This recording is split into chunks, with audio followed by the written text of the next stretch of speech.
Welcome back. Take a breath and allow this moment to be exactly as it is. This chapter is not about fixing your life, it's about ending the inner fight with life. Eckhart Tolle calls this chapter acceptance of the now because suffering does not come from what happens but from our resistance to what is happening. What you're about to hear isn't a philosophy, it's an invitation to return to the deepest truth of who you are. Life moves in cycles. There are seasons of expansion and success, and seasons of contraction, loss, and dissolution. The mind clings to the up cycle and resists the down cycle, but life requires both. Dissolution is not failure, it is necessary for new growth to arise. Nothing in the world or form lasts. Every achievement fades, every role dissolves, every condition changes. Suffering begins when we mistake these temporary forms for who we are. You are not your success, you are not your failure, you are not your relationships, your possessions, or even your body. They are your life situation, but they are not your life. When we resist the natural cycles of life, resistance appears as negativity, irritation, anger, sadness, despair. Negativity is resistance to the present moment, and yet negativity can be used. Whenever it arises, hear it as a message saying, "Wake up, come back, be here." Even the smallest irritation matters. Unobserved reactions accumulate. When negativity appears, you may be able to drop it instantly. If not, allow it, accept that it is there, and bring your attention into the feeling. Another way is to stop resisting completely. Imagine becoming transparent. Let sounds, situations, and people pass through you. There is no inner world to be hid anymore.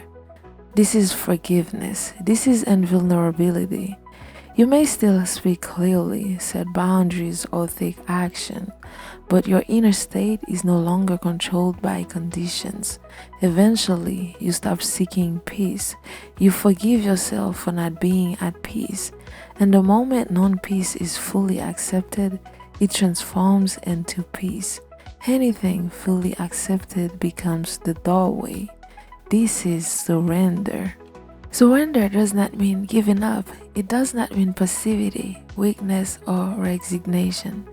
Surrender is the simple wisdom of yielding to the flow of life instead of opposing it. And the only place you can surrender is now. You do not need to accept an undesirable life situation. You only need to accept this moment without judgment, without resistance. From that clarity, action arises. Not reactive action, not action fueled by anger or despair, but positive action, action infused with presence. Surrender is inner.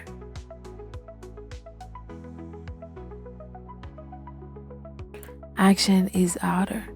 You accept the easiness of this moment, and then you do what can be done, one thing at a time. Life becomes cooperative. When there is no resistance, a different energy flows into your doing. Your actions become simpler, clearer, more effective. This is surrendered action. As you surrender, you begin to live from being. You become like a deep lake.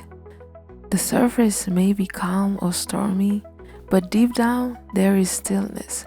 Your peace no longer depends on circumstances. From this depth, compassion arises naturally, not pity but recognition. You sense the being in others, beneath their pain, fear, and unconsciousness. At this level, suffering is seen as identification with form. You no longer react to unconscious behavior, so it loses its power. Your presence absorbs what is not peace. This ends the cycle of reaction. You teach not through words, but through being. Even animals, trees, and flowers respond to this space. You become a quiet light in the world, not by trying to change it, but by dissolving in consciousness at its root. Surrender does not mean allowing yourself to be used. You can say no without resistance. A clear, calm, non reactive no is powerful. If you cannot surrender, take action, speak up, leave, take responsibility for your life. But do not pollute your inner being with negativity. In conflict, observe the need to be right. Feel the ego's energy, and one day you may choose to drop it, not verbally but inwardly. When you truly surrender, you feel light, clear, deeply at peace. That is how you know. From this place, true communication begins. The ego believes resistance is strength, but resistance cuts you off from being. What the ego calls weakness is your true power. Only by letting go of resistance do you discover your essential invulnerability. As this chapter comes together, here are a few truths worth remembering. Life does not need to be different for you to be at peace. Resistance is the root of suffering. Surrender is not inaction, it is aligned action. Negativity is a signal, not an enemy. True power comes from presence, not control. Peace is not found, it is revealed when resistance ends. Surrender is not something you do once, it is a living practice. Again and again, you return to the now. Again and again, you choose acceptance over resistance, and slowly, effortlessly, life begins to flow through you instead of against you. Stay with this, let it live in you. As we're about to end this chapter and finish reading this book, I want to thank you for staying, for listening, and for walking this journey with me. If something in these teachings touched you, it's not because the words were special, but because they met something already awake within you. Nothing here was meant to be believed or memorized, only lived moment by moment in your own experience. So as we close this chapter together, carry presence with you into the ordinary moments of your life, into your conversations, your challenges, your quiet pauses. That's where this teaching truly comes alive. Thank you for being here. Stay present, and I'll see you in the now. Bye.